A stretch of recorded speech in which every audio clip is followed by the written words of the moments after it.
Hey, welcome, all my right thinkers. Thanks for tuning in. Check out your boy P Funk. Thinking right out in my lab. I do what I do for you. I'm in the book. I got a nice little lesson for you. The title is The Oneness of God. We've been talking about God and guys and guys. Now let's talk about the oneness. Let's go. Good lesson here. Good information. I'm gonna teach you about my man, Akhenaten. Let's go.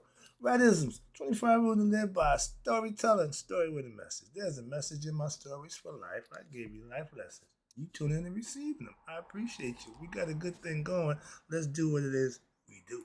Right thinking mission is to enlighten, inspire, educate, and motivate you, the individual, to a higher spiritual level of enlightenment. Right thinking way of life through mental and spiritual discipline. Practice daily will help and guide you to obtain your goal of reaching spiritual enlightenment, aka know thyself. My mission that all right thinkers know thyself. If you're a right thinker, your goal is to know thyself. See where we're going with this? Let's get that together. So I asked the question, do you know you? You will when I'm through. That's what I do. It's rhetorical, but if you don't have an answer for yourself, tune in. I got you. A person who knows not and knows not that they know not is foolish. Disregard them. A person who knows not and knows that they know not is simple, but you can teach them. That's why I do what I do for you. Appreciate you too. Stay tuned. I got more for you. A person who knows not and believe and think that they know is dangerous, avoid them. I do.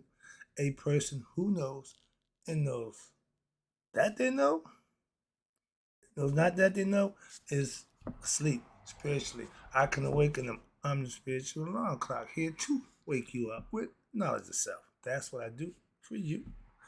A person who knows and knows that they know is wise. Follow them. All these persons reside in you, right? Thinkers know thyself and always too. Might not be true. Let's talk about the oneness of God. This is the path of wisdom to immortality and enlightenment. These are the lessons in life that you can learn and master, implement for yourself, and know the truth for yourself. That's my goal. So let's talk about the teachings of the oneness of God.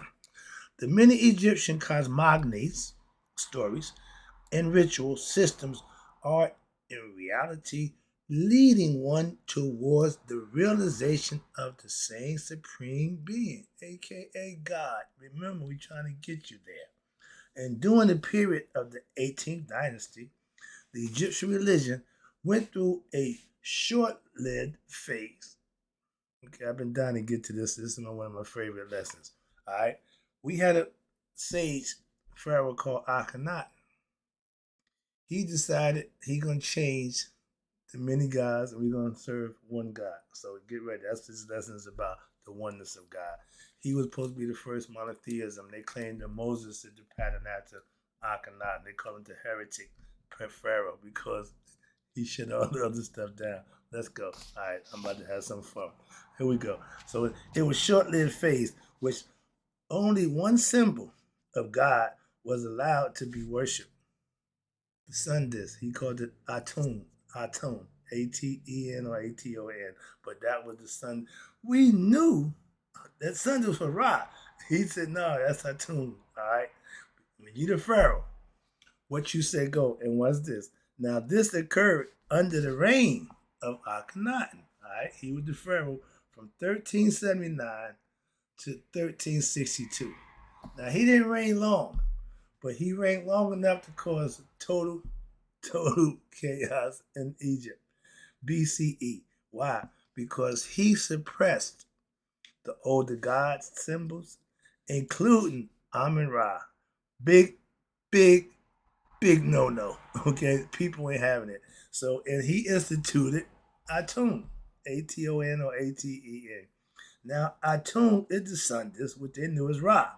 So he's the no, that's Atum, and it's represented by the solar sun disk. No, we know that's Ra. So they had a big problem. All right. But now, as they said, the solar disk, Atum, will be the only God renouncing all the old gods. Okay, everybody, throw them out. He introduced the worship of what they called the sun god. Atum. And he established a new capital in Akhenaten, changed his name. Atum symbolized what he called the underlying essence of phenomenal reality, as well as phenomenal reality itself. No, my man, Akhenaten, I love you. You was a sage, you learned man. But no, my man, you really, you really went the wrong way on this one, and you'll see what I mean. Many researchers of Egypt religion have considered him to be the first monotheist. Okay? However, that's wrong because what? We always knew that it was one God, the rest is emanation, but we still say they worship many gods. All right, here we go.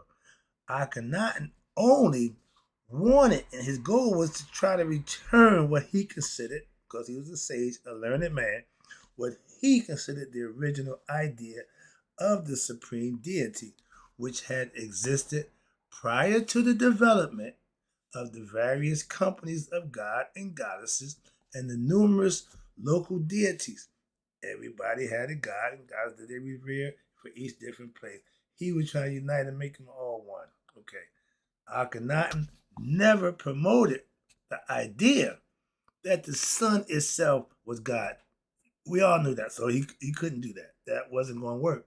Okay. But he did say that it is the visible, dynamic representation of the transcendental essence. We know that to be Amun. God, okay, Akhenaten, but he had the essence of a supreme being which transcends time and space. We knew all of that already.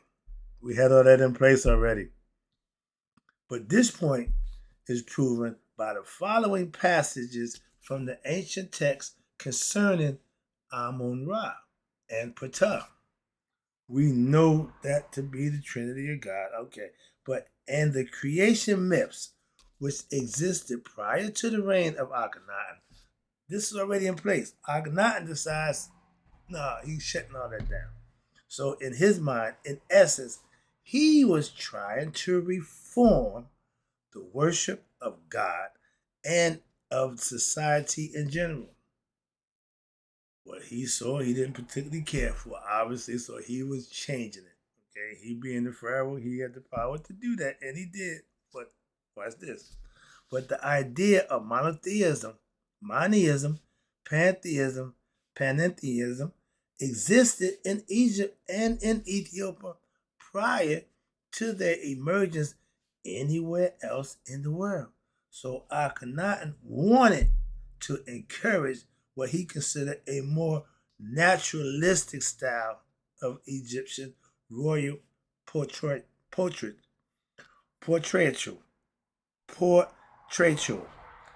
of life in general. So he wanted to change the way of life for the people, and that was his idea.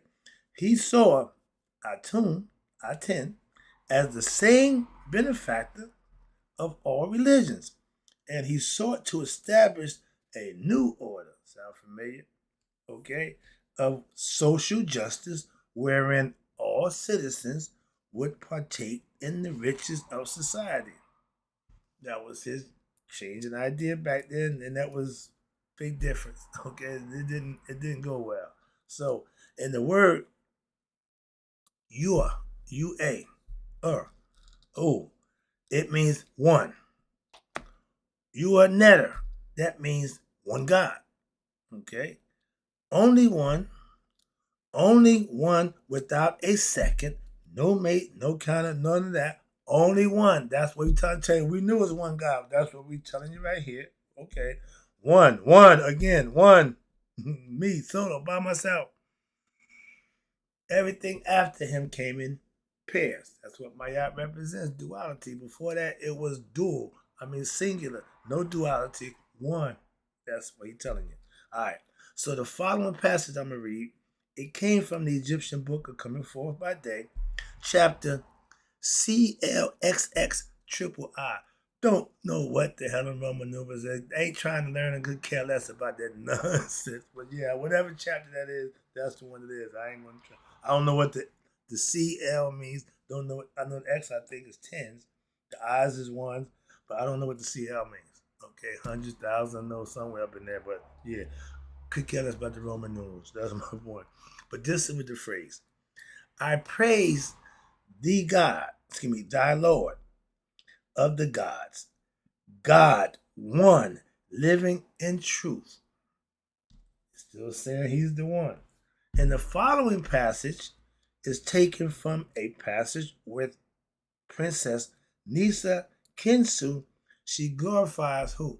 Their god of conscience that time was Amun Ra, not Atum. She says, August soul, which came into being in primeval time, the great God living in truth, the first 9 gods who gave birth to the other 2 9 gods, and the being in whom every god exists, one.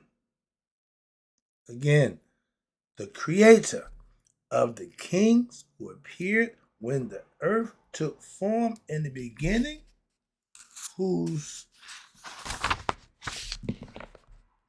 birth is hidden.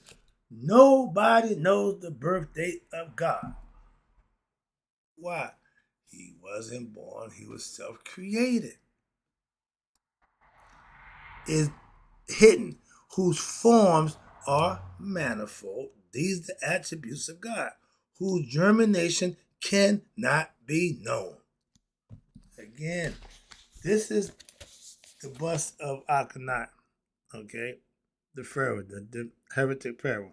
He got all the stuff, all his regalia, he got everything the pharaoh, but he was also a sage. That means he was a learned man. That means he wasn't ignorant. He wasn't nobody. No. He was a learned man, and he put his philosophy to the world, and they had to acknowledge it. Okay, they had to change because that's what he said. He was the pharaoh. He had the power to do that. All right, but now a similar situation is what occurred during Akhenaten's time. What happened in Christianity? Now, during the time of the creation and the rise of what? Islam. Christians and Islam had problems. They was warring and beefing, okay? But the corruption that had creeped into the Egyptian society during that time generally prompted a call for what Akhenaten considered reform. He saw stuff that he didn't particularly care for, so he was trying to change. Okay, that's the reason for him having his change of concept. So a reform, reboot, restart, so to speak. Thus, so Akhenaten as the king, again, of ancient Egypt, and within his rule as a national spiritual leader, he attempted to make those reforms in the spiritual character of ancient Egypt and its relationships with other countries. So what he did was, so therefore he confiscated and he redistributed it amongst the people. So he shared the wealth with the people. What they wasn't doing, obviously, before that, the priest was getting rich, the people stayed poor. Sound familiar? When corruption comes into play, it's no longer fair, it's no longer right, it's going to be problems. And that's what happened. By the time he got in there, a whole bunch of stuff had been going bad, stuff like that. He tried to change. He was doing best he could. Okay. Now he tried to foster an atmosphere of brotherhood. He was trying to be he was a peacemaker amongst what? His neighboring countries by what? Reducing the appropriations or the taxes for the military and thus reducing the belligerent stance of the ancient Egyptian emperor, meaning the demands on them, they start cutting back, taking it easy on it. Why? He was trying to get them on his side to try to show favor. So with the other countries who they had demand paying taxes. Greeks was collecting taxes from Egypt. They way over there, but they still collecting taxes. Like Britain would do in America. So okay, that's always been the way. But at this time, he was trying to make the change. Didn't go well, right? But he recognized that the high gods of other countries are in reality symbolic forms of what? The same divinity which was worshipped in Egypt. He saw that. So many of the high ranking members of his clergy, as well as many nobles who had practiced the cults of various Egyptian deities for thousands of years, rejected many, if not all, his efforts to what? And strife rose within the country. Ding, ding, ding. Now you got in-house fighting, in-house problem. You got corruption running rampant, and everybody's just out for themselves. He tried to change that. So some did not understand his purpose and his reason and goals, and others really opposed him. Why? Because they had their own chosen deities seemed to be what? Being supplemented for this one God, new totem, and they wasn't with that. So you got your foreign countries. They used that opportunity to now encroach upon Egyptian holdings. And after Akhenaten's death, you know what happened. Oh, yeah. Egypt reverted to the ways of worship as they were before the time of Akhenaten. All that work he did for 19 years, 17 years, whatever it was, all went down the tube. So when he died, they started tearing his stuff up, beat his stuff down, and went back to the old ways. Why? Because it would be correct to note, to understand that even the Jews who claimed into Egypt at various times throughout its history were strongly influenced by the theology of the Egyptians. However, they did not carry on their theologies and ideas of universality, which Akhenaten sought to foster. They wasn't going for it either. They didn't buy it. He said, "Nah, we good." And he viewed Atum as the supreme deity, which is revered everywhere under different names. Again, the Jewish idea that the Jewish God is the only true God. Every religion who thinks that their God is the only true or the high God is asinine. But this is what they started. The only true God was theirs, Yahweh, who belongs to them. Alone is this factor of what? That's Zoroastrianism. Influence and couple that with Occidental tendencies of the Jews to what? Concreticize images, meaning create their own, make their own. Yahweh is their own God. They said, we take that. We call him Yahweh. We good with that. The rest of the guys, we don't care. Okay, so and they did that, and they also excluded and they segregated themselves. The Jews are a group of people that's going to do what they do. They don't concern themselves with outside forces, and they are rude, disrespectful, and very traditional people, but it's everybody's liking. How about that? I don't have a problem with them, but I see people who don't like how they do what they do. But nevertheless, they separate themselves, and the instructions in which the early Jews received in Egypt, and they claim they was slaves, they lied, but in reference to the oneness of the divinity in that which they transferred to the personality that they call Yahweh. We know the history again, but it cannot be overlooked. However, the teachings of mystical Judaism, I got a book called the Kabbalah, exhibited what? Important correspondence to the same religious philosophical concept of what? Shitat Netta. Ancient Egyptian religion. They took what they liked and let the rest go. Okay. But in Western religion, monotheism is supposedly implies that there is what? One God. Who exists, in fact, with a distinct personality, which I call egoistic. If y'all humanize God, Judaism humanized God. Watch this. Much like that of a human being. And who is what? Watching over his creation like a father. God is conceptualized by the Jews as a male figure who is separate from creation and manage it from afar, up high. Right there is the reason why I don't subscribe to no religion. That's just wrong. You can't make that right. You can't change. No, it's just wrong. And anybody who following that is going to be wrong. I don't give a damn who you are. Could care less. Okay, understand that.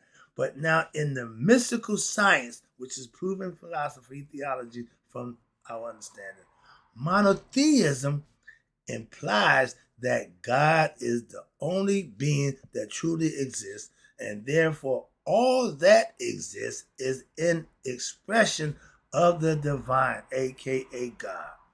God expresses as nature, the stars, your body, your thoughts, your senses, all physical objects, all good and evil people, etc. God is present in all. That's what they're trying to explain to you. God is everything, just as everything in your dreams. When you go into the dream world, you are everything. But in reality, an expression of your own consciousness. You can't dream outside of what you got in your head. It's only what's in your conscious. God is not separate from creation. Bam! Religion, that's what shoots you to hell right there. That's the death shot for religion. God's not separate from his creation. So he sits up high and watches low and all that, yeah. But in imminent in creation, God is never far from his creation. Hope you understand that. But as close as your every thought, God is in every breath, God is in every sensation, God is part of every feeling. Thus, that which transcends the phenomenal world of what we know to be time and space is full, and the phenomenal world, which is an expression of the eternal, is also full at every moment. You are embracing the glory and the grace of God at every moment, regardless of your life circumstances, race, creed, and color. You are full.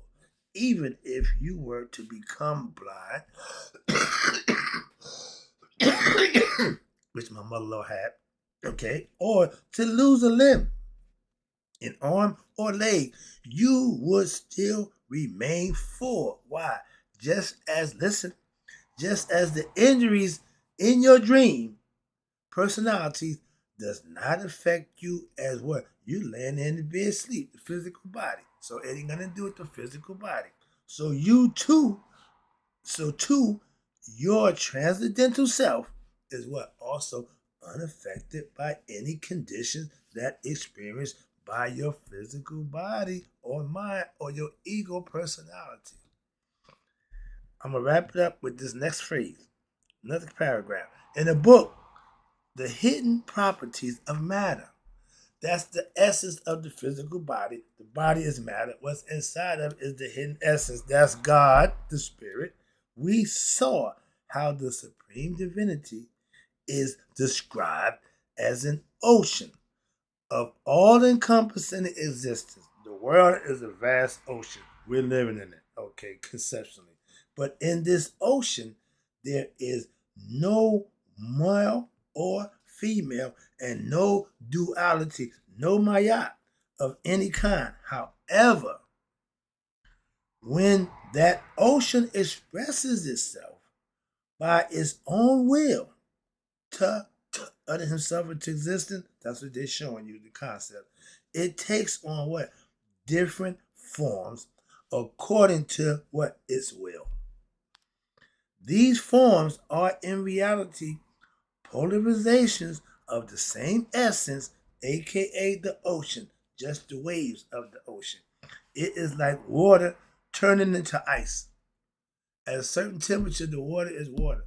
If you lower the temperature, that water gonna turn into ice. If you raise the temperature, the water gonna turn to steam. 3 different ways. In the Egyptian spoken tri-language, okay, the hieroglyph, the transmission of it, and the translation of the transmission of the hieroglyph. So again, we're looking at the 3. That 3 is the bad number.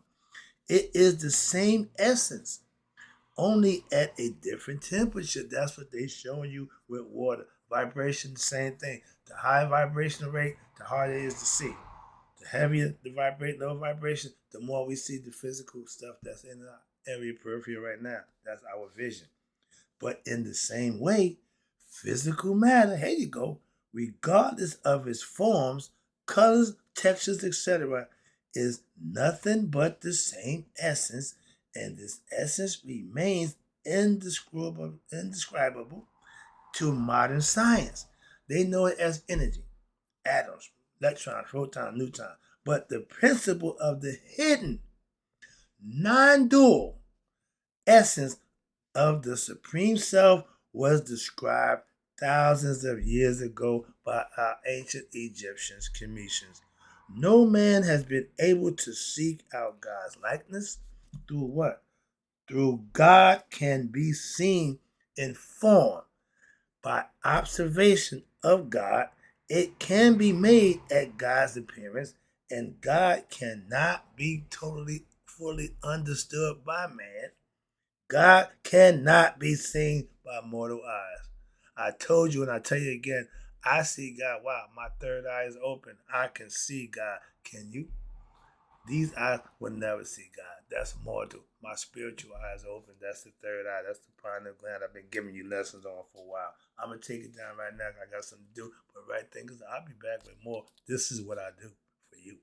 I hope you enjoyed the lesson. And in closing, right thinkers, may you all live to be 100, me, 100 minus a day. So I never know my right thinkers who now getting better understanding of the oneness of God have passed away. I'll be back with more.